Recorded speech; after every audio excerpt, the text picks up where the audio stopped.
반갑습니다. 2월 5일 금요일 요양 새벽 묵상 시작하겠습니다. 기도하겠습니다.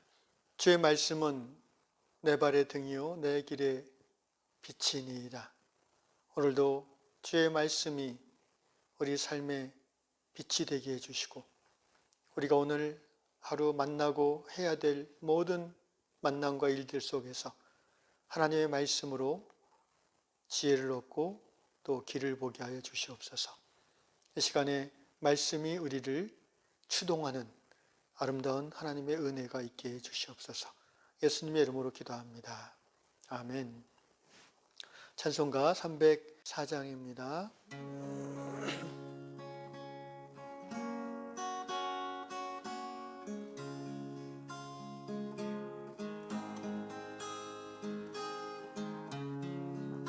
그 크신 하나님의 사랑 말로 다 형용 못하네.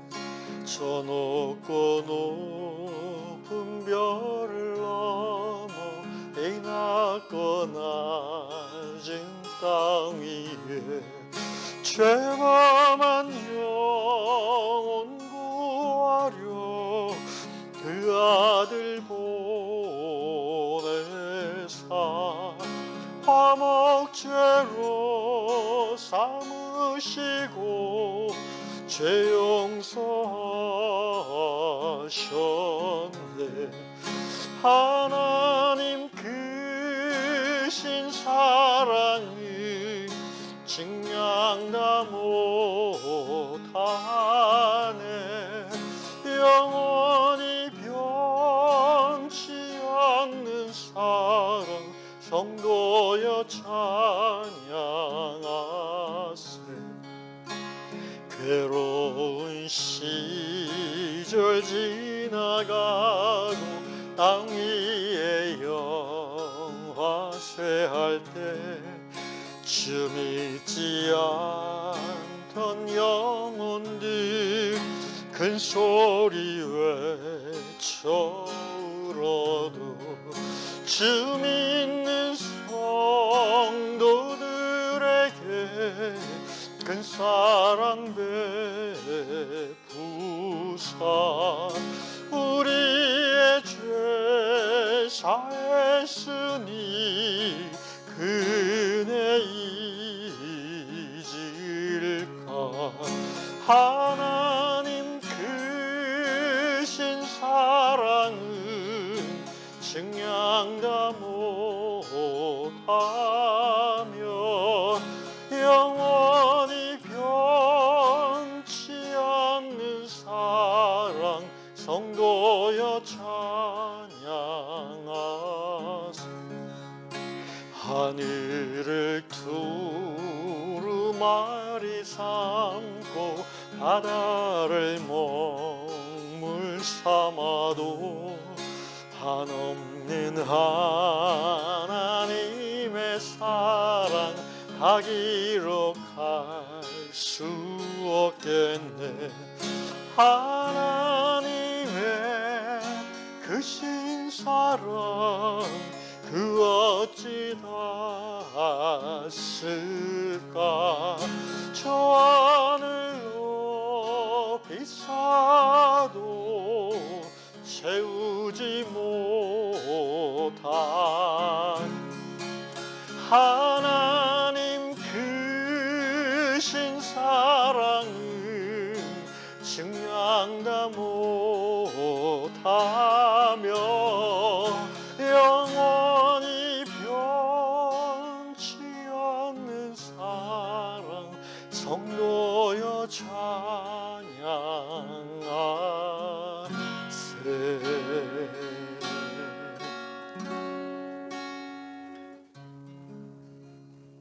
오늘 하나님께서 우리에게 주시는 말씀 요한일서 4장 9절로 11절입니다. 하나님의 사랑이 우리에게 이렇게 나타난 바 되었으니 하나님이 자기의 독생자를 세상에 보내심은 그로 말미암아 우리를 살리려 하심이라. 사랑은 여기 있으니 우리가 하나님을 사랑한 것이 아니요 하나님이 우리를 사랑하사 우리 죄를 속하기 위하여 화목제물로 그 아들을 보내셨습니다. 사랑하는 자들아, 하나님이 이같이 우리를 사랑하셨은즉 우리도 서로 사랑하는 것이 마땅하도다. 아멘. 예수께서 요한복음 13장에서도 동일한 말씀하셨습니다. 새 계명을 너희에게 주노니 서로 사랑하라. 그리고 이어서 하신 말씀이 내가 너희를 사랑한 것 같이 너희도 서로 사랑하라. 여러분, 사랑한다는 것이 쉬울까요? 어려울까요? 쉬울 때도 있고 어려울 때도 있지만 나이가 들수록 정말 사랑은 어렵다라는 그런 느낌이 강합니다. 예수님께서 내가 너희를 사랑한 것 같이라고, 그리고 실제 하나님께서 예수님을 십자가에 달려 죽게 하심으로 우리를 향한 하나님의 사랑을 경험하게 하셨고 확증하셨는데 그 이유가 있습니다. 왜냐하면 사랑받지 않은 자는 사랑할 수 없기 때문입니다. 사랑은 원래 사람 안에 없는 개념이에요. 사람은 자기중심적이고 이기적인 존재이기 때문에 뭔가 다른 어떤 대상을 향해서 희생하고 또 섬기고 참고 인내하고 하는 것이 익숙하지 않은 존재입니다. 그것이 사람을 통해서 그 사랑이 실천되어지는 경우는 딱 한 가지인데 그 사랑을 자기가 받았을 때입니다. 부모의 사랑을 경험한 자녀에게 점점 그 인성과 감성과 또 정체성이 형성되어지면서 베풀 수 있게 되고 나눌 수 있게 되고 또 흘려보낼 수 있게 되는 것이지요. 요즘 많은 젊은 친구들이 결혼을 안 한다고 합니다. 기성세대로서 참으로 미안한 마음이 있습니다. 그만큼 경제적으로 그들의 삶이 팍팍해졌기 때문이죠. 그러나 그럼에도 불구하고 조금 더 자세히 살펴보면 지금 1인 가구의 비중이 거의 40% 가까이 되지 않습니까? 왜 결혼하지 않는가? 그렇다고 연애를 안 하는 것도 아닙니다. 연애는 합니다. 그런데 결혼은 안 한다고 합니다. 왜 그럴까요? 사랑, 결혼하면은 묶이기 때문입니다. 쉽게 말하면 사랑은 받고 싶은데 사랑을 주는 건 자신이 없다는 거예요. 그래서 에로스적인 사랑을 하되 어느 정도까지 서로 누리다가 마음 상하게 되면 그냥 가볍게 헤어질 수 있다는 거죠. 왜냐하면 한국 사회에서 결혼이란 거는 단순한 개인과 개인의 결합이 아니라 또 가정과 가정의 결합이고 여러 가지 이 가족관계 속에서 복잡한 일들이 생길 것을 걱정한 나머지 이제 이렇게 되어지는 것 같습니다. 서구식 그 개인주의가 우리나라에도 점점 깊이 들어왔다는 이야기죠. 어쨌든 사랑한다는 것은 쉽지 않아요. 남녀 간의 사랑도 쉬운 것 같지만 처음에 눈에 이 스파크가 딱 일어났을 때 쉽게 느껴지는 거지 이 연애를 오래 하다 보면 굉장히 힘들어지는 것을 연인들은 압니다. 또 이제 헬라 말로 그게 에로스고요. 또 필로스라는 사랑도 있죠. 그리스 말로 우정입니다. 우정도 여러분 그게 쉽지 않아요. 해보면 그죠? 우정이 오래 지속하려면 어떻게 돼요? 자기가 참아야 돼요. 서로 참아야 돼요. 서로 용납함이 있어야 돼요. 그렇지 않으면 우정은 깨지고 친구는 원수가 될 수 있습니다. 또 그리스어로 이제 사랑이라는 단어가 스토이게라는 말이 있어요. 스토이게. 이게 이제 부모의 자식 사랑 또는 형제의 사랑, 또 스승의 제자 사랑을 이렇게 표현하는데 저는 이 스토이게의 사랑이야말로 인간이 할 수 있는 최고의 사랑이라고 생각합니다. 부모의 자식 사랑이죠. 여러분 자녀를 낳아서 키워본 분들은 알겠지만 솔직히 그 자녀가 태어나서 나에게 무슨 돈을 벌어다 주는 것도 아니고 걔가 태어나자마자 뭐 나를 이렇게 도와주는 것도 아니고요. 그렇지만 너무 예쁘고 사랑스럽습니다. 왜? 자녀이기 때문에 그래요. 그래서 이 앞에 이 에로스는 이제 내가 사랑하는 남자, 사랑하는 여자니까, 필로스 내 친구니까, 스토이게 내 제자니까, 내 자녀니까 다 이유가 있어서 하는 사랑이에요. 이런 걸 가르쳐서 우리가 조건적 사랑이라고 그러죠. 이 조건적 사랑 중에 가장 위대하고 가장 깊이 있는 것이 부모의 자식 사랑이라고 합니다. C.S. 루이스라는 옥스퍼드 영문학 교수였죠. 20세기 위대한 크리스찬인데 이분이 나니아 연대기의 저자죠. 이분이 그런 말을 했습니다. 네 가지 사랑에 대한 Four Talks on Love라는 책에서 에로스는 이제 말 그대로 애정이 중심이 된 사랑이고 필리아는 우정 중심이죠. 스토이계의 중심이 뭘까? 이분이 긍휼이라고 표현했어요. 루이스는. 제가 그 말을 들으면서 공감이 됐어요. 부모가 자식을 생각할 때에 이 긍휼의 마음이 저절로 나옵니다. 쉽게 말하면 내 새끼라서 그렇습니다.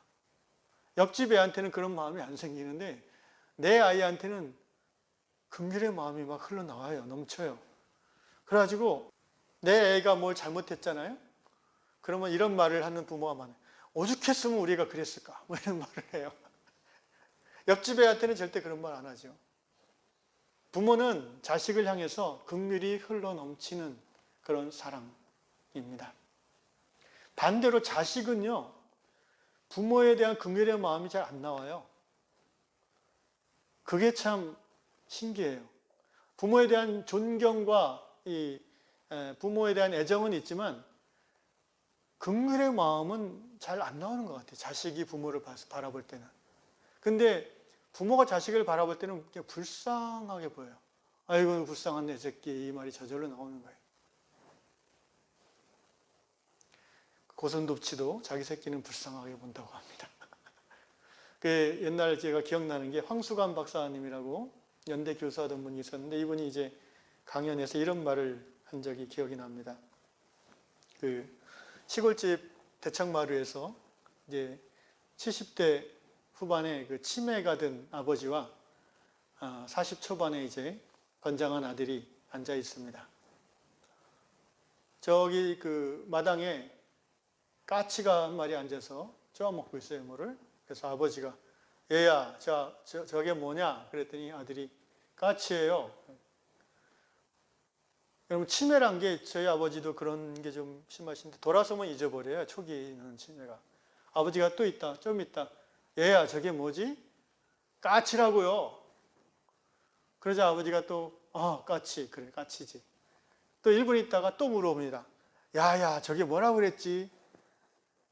아들이 인상이 확 구겨지면서 까치라니까요. 그만 물어보세요, 제발. 까치. 뭐 이러고 이제 화를 냅니다. 그러자 아버지가 마음이 상했어요. 그러면서 아버지가 방에 들어가시더니 뭘 하나 이렇게 갖고 나오세요. 그리고는 그러니까 아버지 일기장에 젊었을 때 쓰셨던 피더니 야야 이것 좀 읽어봐라. 그래. 그래서 아들이 뭘 또 이런 걸 하면서 이제 딱 읽는데 읽다 보니까 아들이 눈물이 나는 거예요. 거기 뭐라고 적혔었냐면은 우리 아들이 3살이 되었다. 어느 날 아들이 나한테 묻는다. 아빠 저게 뭐예요? 까치란다. 좀 이따 아이가 또 묻는다. 아빠 저게 뭐죠? 까치야, 까치. 좀 이따 다시 물어봅니다. 아빠 저게 뭐야? 그날 아들은 나에게 23번을 물어봤다. 나는 그때마다 웃으면서 까치라고 대답해 주었고 물어보는 아들이 그렇게 예쁠 수가 없었다. 뭐 이런 예화인데요. 저도 이 얘기를 들으면서 좀 눈물이 글썽였던 기억이 납니다. 부모는 자식이 예뻐 보이는 거예요. 불쌍하게 보이는 거예요. 근데 자식은 부모에게 그런 마음이 잘 들지 않는 것 같아요. 부모라서 그런 것 같아요. 늘 의지하고 기대고 자기를 받아줄 수 있는 어떤 큰 존재로 생각하기 때문에.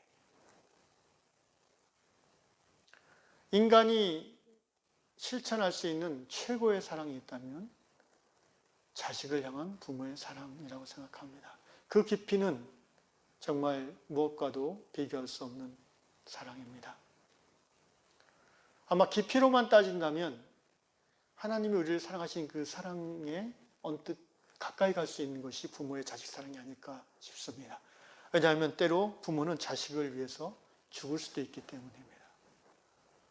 자식이 위험에 처해졌을 때 부모는 자식을 위해서 대신 자기 몸을 던질 수도 있습니다. 생각이 나는 또 일이 하나 있네요. 제가 우리 아들이 한 4살쯤 됐을 때인가요? 함께 제주도에 친구한테 놀러 간 적이 있습니다.